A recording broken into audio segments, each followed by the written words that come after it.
find it absolutely abhorrent that people like you come on the end and call the British people, we lack compassion.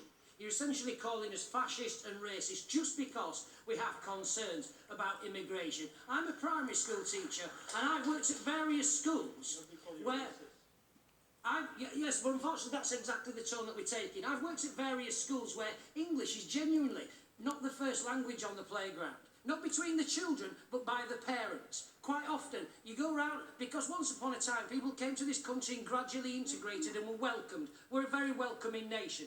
But when you get a massive influx of people all coming at the same time, that's what people have a problem with. That's when we get concerned when we go to the doctors and we can't get appointments. You go down to A&E and it's full. Now, people may turn around and say, no, that's racist, that's fascist, that's not acceptable. But 18 million people, just like that lady says down there, we knew what we were voting for, we know what we want to get out, and the sooner we start in trigger Article 50, the better. All right. Laurie, keep it short, so we must move on. All right. To try and answer both of your questions, look, firstly, I don't believe that people who voted Brexit are stupid. I think, unfortunately, some people may have been lied to and manipulated, and that is not the fault. Excuse me. If you let me finish, I'd like to ask you, sir, what is... I understand that it hurts to hear people saying that's racist, that's xenophobic, but do you know what also hurts? Is to be a victim of racism, to be a victim of anti-immigration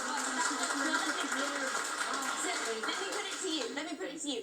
In Wakefield here, 95% of the people of Wakefield were born in the UK. This is not a town which is experiencing a giant migration crisis. And I want to know from you, sir, I'd like to know what it is about listening to people speak a different language in the playground that makes you uncomfortable, and how you think that connects to the fact that you can't get a doctor's appointment because the NHS is a funding crisis. There's nothing to do with that. All right, Laurie, you've made your point. Let him answer, then I'll come to you, and then come to you, Tim. Yes. Okay, the main problem, to be honest with you, there's various different accents, various different languages that we hear. But what you do find is that it fires up different parents, and all of a sudden the parents are complaining, and then the children who weren't aware really of where different children came from, all of a sudden are becoming quite divisive. Because the parents are becoming divisive. Now, as I say, once upon a time, people came to this country. It's a fantastic country. We welcome people. We integrate with people. But unfortunately, when people come en masse, they don't necessarily want to integrate with everybody else because they've got their own little communities, and that's what we're finding in school playgrounds. All right.